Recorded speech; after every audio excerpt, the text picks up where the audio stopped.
It's time to ditch the chemicals with Caraway Home's non-toxic cookware and bakeware collections so you can make healthier cooking a piece of cake.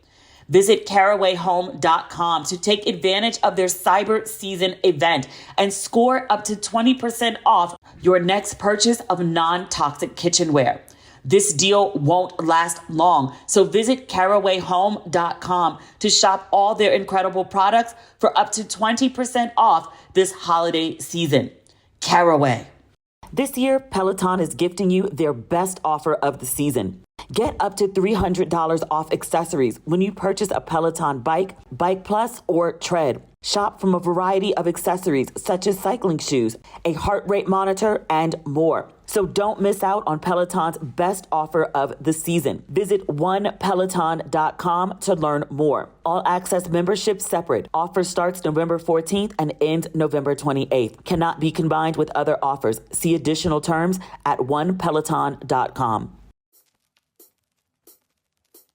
Ladies and gentlemen, boys and girls, and those who don't identify as either, you are listening to Ratchet and Respectable with Demetria L. Lucas. Can you hear the joy in my voice? You hear the pep at the intro? I'm still in Dakar, Senegal. I'm having an amazing time here. I've been here since Monday. All I do is go to history museums and art galleries and drink margaritas with no salt, hang out at beach clubs, hang out by the pool, walk around this gorgeous city, learn a little bit of French. It was terrible when I got here. It's slightly less than terrible now. I know a few more phrases, but I've been having just like this amazing experience. I went to Gorée Island yesterday, which when I came to Senegal, Dakar specifically, and not knowing much about the country, I did my due diligence and the research that I usually do when I travel anywhere, but I didn't know anyone who lived here. So I can, find the stuff that people post on Instagram or maybe in Pinterest. Unfortunately, a lot of the travel narratives that are shared on Pinterest, which is where I get a lot of really great travel ideas from, very often with African countries especially, the travelers are unblack, and sometimes their take on traveling through Africa is very not good. And I would say not accurate for the experience of someone from the diaspora, aka also Black, would have in the same country. So I did my research and I found all the museums and stuff. But when it came to certain restaurants or certain areas where people hang out and spend time and things like that, that might not necessarily be friendly to non-Wakandan type people, we go there and we're fine. It's all good. So I went to Gorée Island yesterday, and that was one of the 3 top things that I had to do when I was in Senegal. The biggest one for me was the African Renaissance Monument. I've been sort of low-key stalking that monument for years, so that was literally the first stop that we made after we got settled. And then the second one that I really just had to see was Gorée Island, and it did not disappoint. It actually over-delivered. I talked about this on my social media pages. I won't go too deep into it. I also posted pictures if you want to know more about Gorée Island. But they have they call it House of Slaves. In Ghana, it would be called a slave castle or a slave dungeon.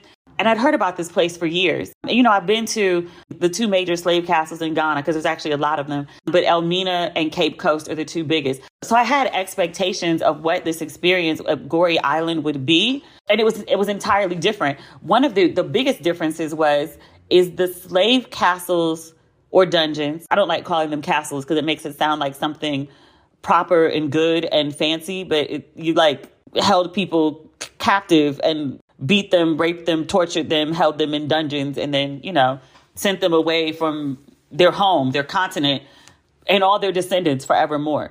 Castle is not quite the right word. But those dungeons in Ghana were owned by various European countries. This one was actually owned by a Black woman. Technically, at the time in America, she would be called a quadroon. Her mother was half Black and her father was white. So I think if my math is right, I think that makes her 1/4 Black. But she was notably Black. She was I don't know if she was the wife or the prominent mistress. That was never really clear in what I read. And I'm translating in French. But her brother actually bought the house that she lived in. And so she lived upstairs in the main area, and in the bottom area is where she held humans, Africans, sons and daughters of Africa, in captivity as she waited for the slave ships from various other European countries to come and pick up the people referred to as cargo that were in captivity, again, on the first floor, because there's no basement because it's an island, but on the first floor of her house. And I guess that part is not so different than the slave dungeons, because in the slave dungeons in Ghana, they would keep the kidnapped and captive Africans on the main floor. And then they had like a church in like the center of the structure. It never really reconciled well with me. It's like, how do you have people in cages in like 50 feet walking from the entrance to the church? Because I don't imagine that everyone is just sitting in there like silently, just, patiently waiting to die or be shipped across the Atlantic. I would imagine that people are in various states of distress. I would imagine that all of these people packed together without proper air or bathroom facilities wouldn't smell so good, would smell fucking horrific, in fact. That's always been troubling to me, like how people were like living and worshiping, because there were also like living quarters in the slave castles for like the governor and the officers who oversaw the space. Slave dungeon, I said it again. Like you lived in the middle of these conditions, like day in and day out. You listened to people wailing, moaning, vomiting, and you smelled their feces and urine and again, vomit and sweat, just the stench of just a whole bunch of humans who have not been washed for months at a time, all just gathering there together day after day in the West African heat. It's never made sense to me. That said, this is this woman's house. At least in the slave dungeons, these were people who were assigned to work there. And so technically this is like, your workplace, and you actually have a home back across the Atlantic, but you're stationed in this place for work. So you put up with these ungodly conditions because you are generating income and it's making your family back home prosperous. It makes more sense to me than in your literal home, where you go to like day after day after day. I would imagine like raise your kids and have family dinners and all of that shit. You have people in captivity in your basement who smell for a variety of different reasons in various stages of torture and distress. And you just like upstairs just sleeping peacefully, I suppose. And you black, half black, a quarter black. Still, there was an official caste system for women who were mixed in various percentages. So they were above other people with, say, 2 black parents, but they were below white folks. And they made these women wear what looks like a dunce cap to differentiate themselves as being in this particular class or caste that was not white, but also was not black. The woman who owned this particular house of slaves where, you can go on the tour, she wasn't the only one. Many houses on the island also functioned in that same capacity and were run by mixed race women. That's just kind of like what you did as the mixed race mistress wife of a white guy. You kept slaves in your basement. That shit blew my mind. And it's hard to blow my mind about a lot of things at this point. I've been to a bunch of plantations. I've been to a bunch of slave castles. I've held the chains and I've, held the ball and all of those things. So it takes a lot to kind of wow me in that way. But I was like, what the fuck? I mean, this is why I travel. This is why I go to museums. Like, I want to be enlightened. I want to learn more. But sometimes, I just learn shit that just makes me really disappointed with humanity. I read that 33,000 people had passed through this one house and taken from their homes and families, put on boats, shipped across the Atlantic to the Americas. Like, that's always a hard thing for me to reconcile. I don't get how people can be so cruel to one another. Curse people out, I get. Kidnap them from their families, put them on boats. They and like the next 5 generations of their family are damned to suffer. That's a lot. But other than that, Dakar has been absolutely wonderful. I've been eating the best food of my life. I have to get up every morning and go to the gym. We do a lot of walking every day. That's the only reason I'm able to maintain my weight on this vacation, because this food is so damn good. And still, I'm kind of ready to go home. I've been traveling almost nonstop for over a month. I'm also ready to host my travelers. Remember that big trip that I did? I was like, oh, come see some world with Demetria. Our first trip starts, I say, it's me and Davita. Davita runs KLA Goes to Ghana. I used to host her trips, and now we do them, at least the next two, as partners, because I curated this one. So I'm really, really excited to host the first group of travelers. I think it's 20 people who are coming over. We have a WhatsApp group going right now so everyone can get to know each other. And popped in the other day and I was like, hey, everyone, I'm so excited to greet you in Ghana. And I want to take you around and show you the spaces and hope by the end of the trip that you love this country as much as Davita and I do. And can't wait. And this girl hit me on the side. Actually, two of them did separately. And they were like, hey, sis, I didn't want to put this in a group chat, but like, do you need anything? And I was like, can you bring me? I'm about to cry. It's so stupid. I was like, can you bring me some McCormick freeze-dried chives and also possibly like a chunk of cheddar cheese, like an 8-ounce chunk of cheddar cheese. Like I can shred it myself, but just a chunk of cheese. And she was like, you want a chunk of cheese, sis? It was in writing, but I could hear the girl's voice. I remember my friend Nicole asked me before I lived in Ghana, I was coming over for the holidays last year. And I asked her, I said, do you need anything? And she said, yeah, can you bring me some stovetop stuffing? And it was the way she asked. And I was like, you want stovetop stuffing, sis? And I was so bewildered. I was like, all the things that you could bring from America, you want stovetop stuffing. And so I know that's what she was thinking, like some chives and some cheese. That's all you want? And I was like, that's it. That's all I want. And Will brought me, I asked him to bring me Parmesan cheese, Kraft Parmesan cheese. I asked for one bottle, but he brought me 3. And he pulled them out the bag and presented them to me like one by one. And he was like, here you go. Do you know my eyes teared up? I swear to you, I'm fine. I'm totally fine. I am living my best life. But there's just small things that I miss. And Parmesan cheese is one of them. On a previous episode, I had like a 15-minute rant about Parmesan cheese. And I deleted it because I was like, nobody's going to listen to you talk about Parmesan cheese for 15 minutes. But it meant something to me. And Davita is already in Ghana. Davita brought me Dr. Bronner's peppermint soap. The joy in my heart. I was like, did you bring it? Did you bring it? And she was like, yeah, I told you I went to Target and picked it up. And I was like, oh my God. And she was like, are you all right? It's the little things. Oh, it's time to ditch the chemicals with Caraway Home's non-toxic cookware and bakeware collections so you can make healthier cooking a piece of cake. Caraway Home's non-toxic kitchenwares are all designed for the modern home and feature a chemical-free ceramic coating so food can be prepared with peace of mind that no hard-to-pronounce compound will leach into your healthy ingredients. All Caraway sets come equipped with easy access storage solutions so that no stacking is required. And gone are the days of misplacing your lids, which is perfect for someone like me. Caraway's Cyber Season event is almost here, and this only happens once a year. Save up to 20% on all Caraway products, including their internet famous non-toxic cookware set. For the first time ever, you can now save on Caraway's food storage, tea kettle, and mini cookware. Make sure to shop your favorite colors and products while you still can.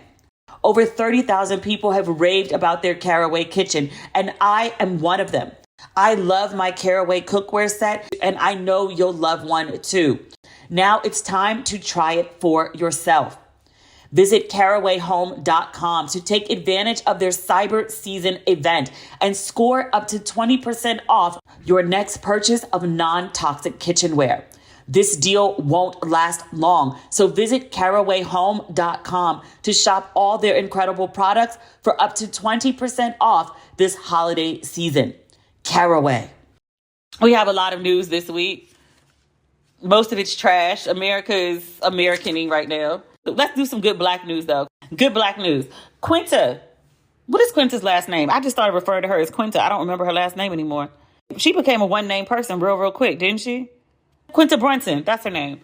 He got money. Yo, her rise. I know it wasn't overnight.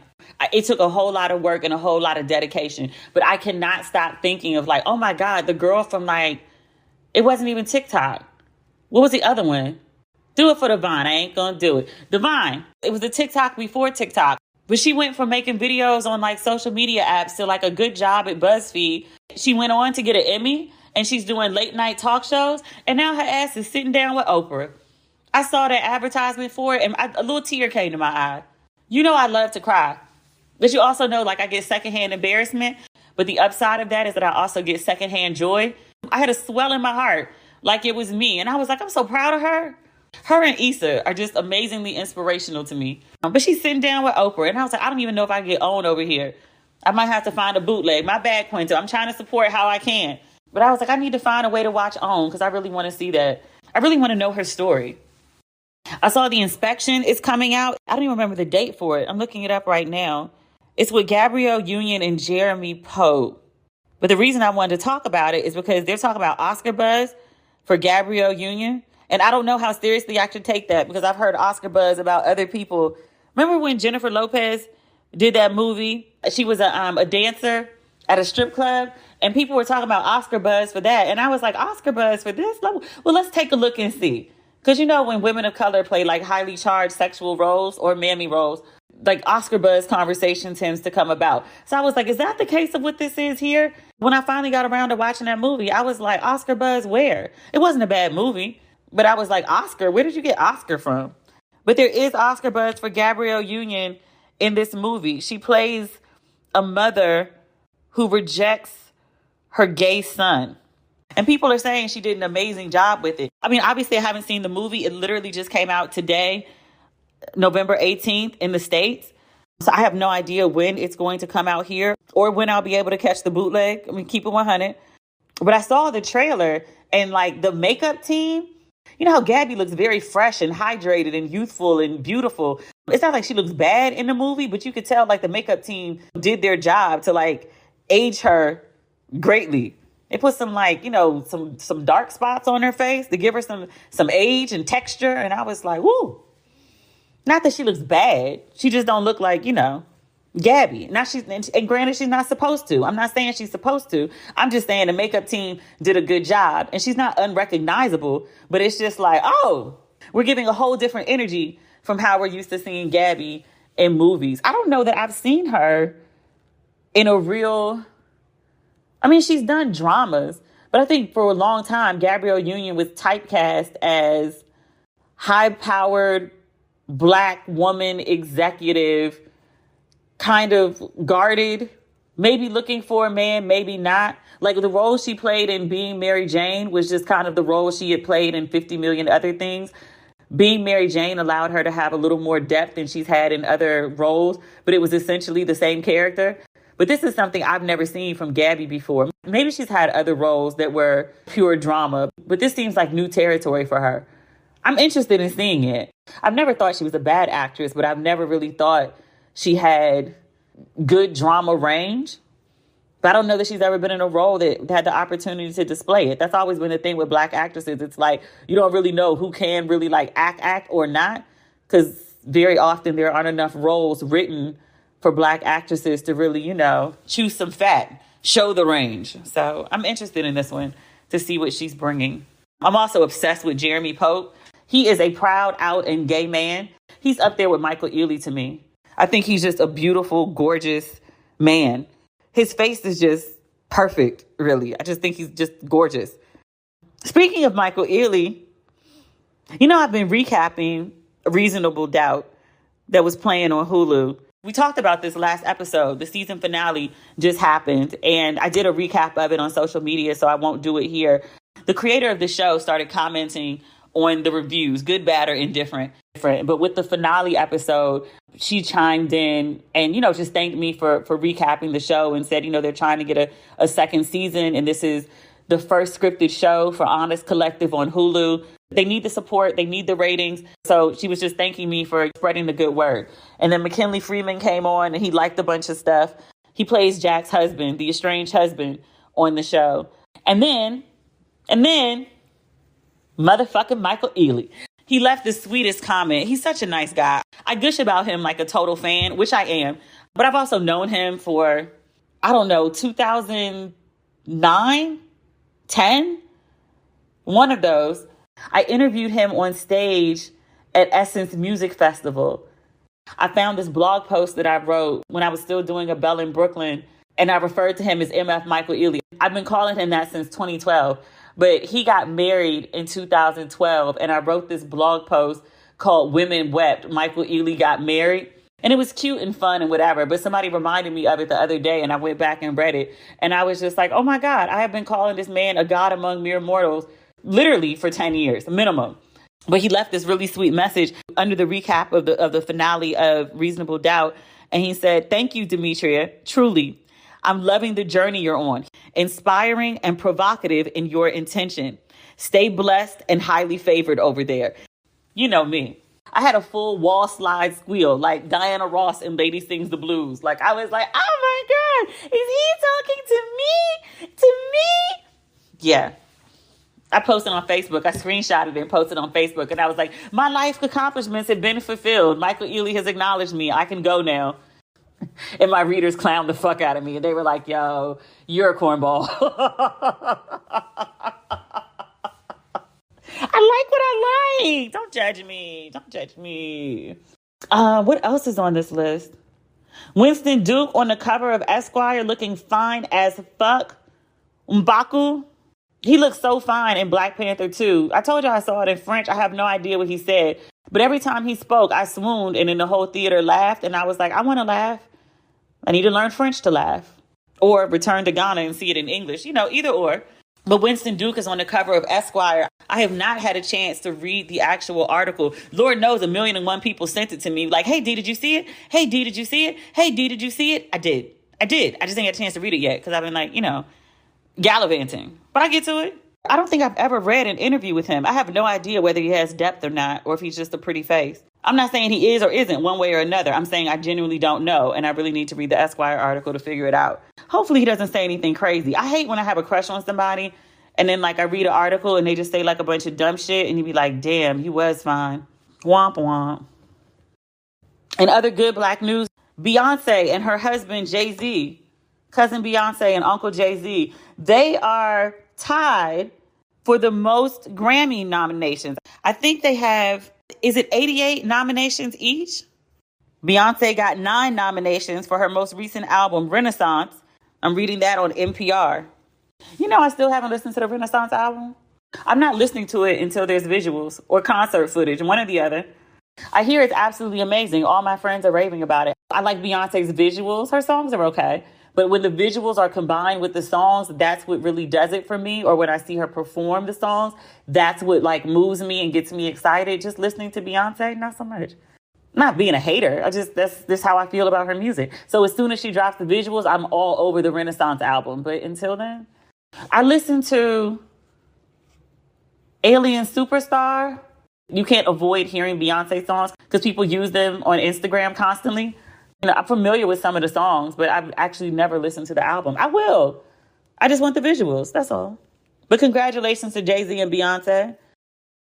If you're spending time with loved ones for the holidays, chances are you're going to hear a lot of stories. The ones you love to hear and the ones you've heard too many times. But have you ever wanted to help your loved one document those timeless stories? It can be challenging to write an entire book of life memories.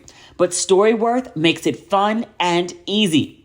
This is how anyone can write a book about their life. Every week, Storyworth will email your loved one a single life-related question that you pick from their collection. Like, what's the bravest thing you've ever done? Or what's the farthest you've ever traveled? When have you had to pivot in your life? All they have to do is reply with a story. Then, after a year, Storyworth compiles your loved one's stories, memories, and even any photos into an exquisite hardcover book to create a valued keepsake. I have so many relatives that are now ancestors that I wish I had done this with. Millions of stories have already been told with Storyworth because they make the process so simple. Get started with your loved one for the holidays, and before you know it, you'll both be cherishing those timeless stories for generations to come. I would have loved to be able to capture my grandmother's stories before she passed. Help your family share their story this holiday season with Storyworth. Go to storyworth.com/ratchet today and save $10 on your first purchase. That's STORYWORTH.com/ratchet to save $10 on your first purchase.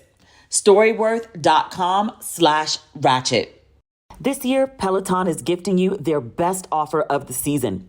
Get up to $300 off accessories when you purchase a Peloton bike, Bike Plus, or Tread. Shop from a variety of accessories such as cycling shoes, a heart rate monitor, and more. If you've been waiting for a sign to join Peloton, this offer provides you with everything you need to get started. You're more likely to stick to a fitness routine if it's something you enjoy, which is why Peloton instructors make every workout feel like hanging out with friends. And the music, iconic. Whether it's a classic rock or R&B class, you'll find the perfect soundtrack for your workout on a Peloton bike or tread. And whether you have 10 minutes to spare for a strength class or 30 minutes for a running or cycling class, there's a workout for you. So don't miss out on Peloton's best offer of the season. Visit onepeloton.com to learn more. All access membership separate. Offer starts November 14th and ends November 28th. Cannot be combined with other offers. See additional terms at onepeloton.com. And not so good news. I did read that Trump is running for office again. He's thrown his hat back into the ring for 2024, which I'm like, really? We barely survived his first campaign and presidency, and now we're back for another round of this bullshit. Is he back on Twitter? I've been paying attention to Twitter, but I haven't been on Twitter. I feel like we all have PTSD from Trump tweeting that crazy shit like every single day right before the 5 o'clock news hour so that he could dominate the news for the evening. But every single day it was some new bullshit. And with COVID, it just pushed it over the edge with the press conferences and put some sunlight on it and just some bleach. It's fine. Nobody's going to die. What do you mean 1 million people are dead? Like, I can't live through that shit again. One of my really good friends was traveling in Africa when Bush got elected. And he was just like, fuck that. He went home, got his shit and stayed in South Africa for 10 years? Found a wife, had 3 kids, whole 9 yards. He was like, yeah, I'm good. I'm not doing that with America. And I was like, really? You could be gone that long? And he was like, yeah, you'll see. And in fairness, I have bouts of homesickness, but I don't have a desire to move back to America. I'm going home in January, but I don't plan to stay there. I'll be there for some time. My Africa adventures are not quite coming to an end just yet. But I'm just like the audacity of Trump. Like, and I'm not going to go deep into this conversation because I feel like I'm repeating what everyone is already thinking. I'm like, aren't you under investigation by like multiple different states for multiple different issues, from stealing shit out the White House to your taxes to fraud? All your friends have been subpoenaed. Everyone associated with you is caught up in some criminal shit that's about to land them in jail. I don't understand, 1, how he's not in jail. And 2, with all of this controversy constantly surrounding you, you're responsible for the deaths of 1 million Americans because of the way that you bungled COVID. And still, you find the audacity to be like, you know what? I could be president. Really? The fucked up part? He could. He could. Like, as passionately I feel about like the Republican Party is batshit and crazy, half the country is full in support of them. You look at the Atlanta Senate race between Warnock and Walker. The man is literally barely literate. He sounds like fucking mushmouth. He denies children. He's allegedly paid for 2 abortions and he's running for the Republican Party. And they're just like, we don't give a fuck. We just want the Senate. I don't care that he's articulate. I don't care that he's a hypocrite. I don't care if he doesn't even stand for the shit that I believe in. He's a Republican and I want him in the Senate. And literally, like, there's a runoff because neither one of them can hit 50% of the vote. Literally, the state of Georgia is so fucking split between Democrats and Republicans. It makes no sense to me. And yet, I have to find a way to make sense of it because Trump could really fuck around and be president again. I think when he was running against Hillary, I know, Democrats couldn't take him seriously And yet, I hope we don't fuck around and do it again, but I put nothing past America. I mean, we're fucked up. We are. I was going to talk about Twitter. I don't know if I should waste my breath. Will Twitter still exist by Monday? Elon Musk took a perfectly functioning company that was running fairly well as far as anyone knew, paid $44 billion for it, and like in a month has run it into the fucking ground. Like he laid off all these people. I was reading some Forbes article. Was it Forbes? I don't know. Every major publication is writing about how fucked up Twitter is right now. But like his first act was to lay off half the workforce because he was like, these people cost too much. But they didn't really pay attention to exactly who they were laying off. So they laid off people who were the only people who could really like run certain divisions or make certain changes that they wanted to make for the company, like the engineers and shit. And then they had to call people and was like, yeah, I know we just laid you off. And it was kind of brutal and whatnot. But we need you to come back because we can't do this without you. And I was like, they'd have to pay me 3 times as much to come back. And one of my friends was like, I wouldn't go for that. He was like, my peace of mind is too precious. I wouldn't. He was like, these are engineers in tech. They can find other jobs. They'll be fine. Fair. He gave some ultimatum to the remaining people. I think it was like something like 3,500 of them. He gave an ultimatum to them via email and was like, so, hey, like, you know, we're about to go into like crunch mode and I need everybody to deliver and it's all hands on deck and balls to the wall and you either get on board or get out and I'll give you 3 months severance. And then half of those people were like, yeah, we'll take the severance. We're out. And he seemed shocked by this. You think they're going to go balls to the wall for you and your unstable ass? One of the articles I was reading quoted a worker who took the buyout. He was like, why am I going balls to the wall for somebody who just fired all my friends and is already a billionaire? You want me to work 24 hours a day to make you richer? Fuck you. I saw Black Twitter doing what it does. It was holding a funeral for Twitter, for Black Twitter specifically, because Black Twitter was its own special thing. A whole bunch of advertising agencies have bowed out because of the racism, because of the chaos, because of did we talk about this before? How at one point Elon Musk was going to try to charge people $20 for a blue check. And then he took it down to $8. And then people were buying blue checks and then changing their names to the titles of companies. So I think one of them changed it to a pharmaceutical company. I want to say Eli Lilly, and tweeted something about the price of insulin. And then Eli Lilly's stock tanked. And I was like, no one saw this coming. No one saw this coming. So now people can't figure out like what's official and what's unofficial and what's right and what's wrong and who's who and it's a mess. I was like, are the inmates running the jail? That's an insult to inmates because I feel like they would do better. Just because you do criminal shit don't mean you're stupid. It just means you got caught. My bad. I'm not going to use an analogy. I'm just going to say, who the fuck is running this place? Elon Musk. Because all the top people have quit. Something like 75% of the original workforce is gone at this point. I would think if you paid $44 billion for something, you would like to get some form of ROI, but apparently not. And people used to call him a genius. I saw somebody wrote something today. Was it Nicole Hannah Jones? Was it her? Maybe she retweeted it. But it was something about how, you know, people give the benefit of the doubt of people being geniuses just because they make a whole lot of money. And they were like, that's 2 separate things. The ability to make money and actually being smart, having some form of intellect, having some sort of business acumen are actually 2 different things, as evidenced. Exhibit A, Kanye West. Exhibit B, Elon Musk. Just because you make a whole lot of money don't mean you actually, you know how to run a business or know how to run yourself. Shit. I want to talk about Shanquila Robinson. I'm sure you've heard this story. It's all over social media. But she was a young woman, because she's deceased now. But she was a young woman who went to Mexico with her friends, 5 of her friends, for a birthday party. Or she died. And the friends told her family that she died from alcohol poisoning. And her family was like, what? And the family went and got the body. An autopsy was done. And they found out that she didn't die from alcohol poisoning. The autopsy report said that her neck had been broken and she had a back spasm. There's also been a video that's circulating on social media. I can't bring myself to watch it.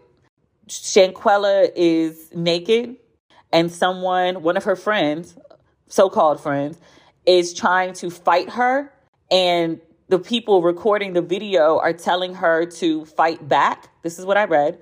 And she says no, because she doesn't want to fight.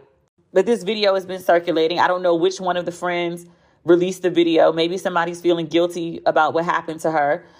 Just me having just, the small amount of common sense that I do possess and, watching copious amounts of Law and Order. I was like, why would you keep that video? Even if you thought it was a good idea to record your friend fighting another friend while naked, which I'm like, where the girl's clothes at? Why she ain't got no clothes on? That's weird. But even if you thought that was like, okay, to record this fight, right? After the girl died, nothing in your mind said, you know what, maybe I should delete this so as not to, I don't know, involve myself in some sort of criminal conspiracy, have plausible deniability. I wasn't there. I don't know what happened. That's crazy. What are you talking about? Is there evidence? Then leave me the fuck alone. Nobody thought I should delete this. It was two people recording. One of them decided not only to not delete the video, but also to release it online. I don't know whether that person should be celebrated as a hero for releasing it and giving more backstory to what possibly happened to this woman. And also helping her story generate enough interest that it wasn't just swept under the rug. Because originally, Mexican authorities went along with the Friends version and was like, yeah, no foul play. It was alcohol poisoning, like nothing to see, no homicide, open and shut case. And then when the autopsy came back, nothing was going to be done because the Mexican authorities had already said there's nothing to see here. But once social media got a hold of the story, and especially after they got a hold of the video, I read earlier today that the FBI is now investigating this young woman's death.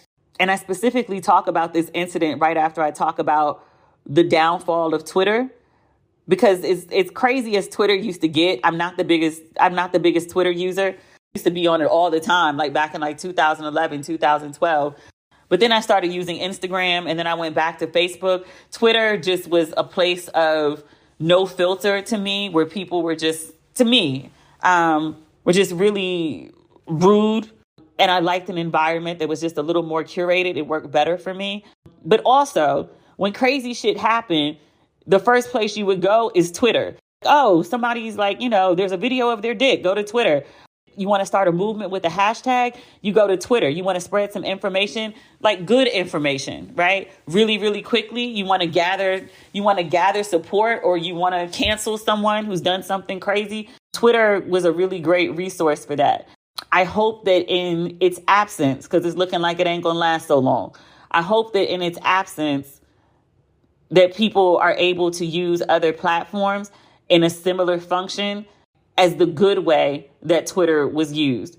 Because I feel like without a Twitter, you don't end up with this young woman's story going viral. Yes, people posted about it on Facebook. And yes, they posted about it on Instagram, but Twitter and also TikTok. But I think those two platforms are really helpful in getting important news covered and bringing issues that might have been overlooked to the forefront and making them national conversation. And so I hope that that's able to continue. I mean, even for all the fuckery and the bullshit that you got to wade through on Twitter, it was really an important resource in getting justice for folks, Black folks especially, but getting justice for folks and making sure that other points of view, that people were spoken with instead of spoken about or spoken to. But it really made sure that a Black voice and a Black perspective was inserted into the national dialogue. And for that, I'm very thankful. And also very thankful for everyone who spoke about this young woman's story, because, like, my God, I just keep thinking about her poor family, her parents especially. But, like, your greatest fear is, like, something happens to your kid far, far away from home where you can't get to their ass, or they're not able to call you. Things can happen up the block, too. But, it takes a little more to get to your child if something happens, far away. And it's in the case of this girl. But, like, you go on vacation. I'm sure she told her parents, like, oh, yeah, I'm going to Mexico with so-and-so. And I'm sure even though they knew she was going with friends, people that think that she'd gone to college with. One of the people was her best friend, so the parents were familiar with that guy. I'm sure they gave her the same speech that, anybody's parents who, remotely give a fuck say. It was like, well, take care of yourself and don't do anything crazy and be safe. Or as my mother says, I only have one child. Bring yourself home in one piece. I'm sure her mother said something like that to her, and just And then to find out that these people that she trusted, that to a degree you probably trusted because they've been around for a while. You probably met all her friends at some point or heard about them. In your daughter's final moments, she wasn't surrounded by, people who cared for her. She was some sort of spectacle. Like, she died and was surrounded by people who betrayed her. That's just, I hope the FBI, they are involved. So I hope there is justice for this young woman and her family. Obviously nothing can bring her back, but justice is the least that they deserve. May she rest in peace. I pray real bad for her mama and her daddy. Just sad. All right, y'all. That's the episode for this week. I'll be back next week with more shenanigans. Not everything, a lot of things. We'll talk soon. Bye.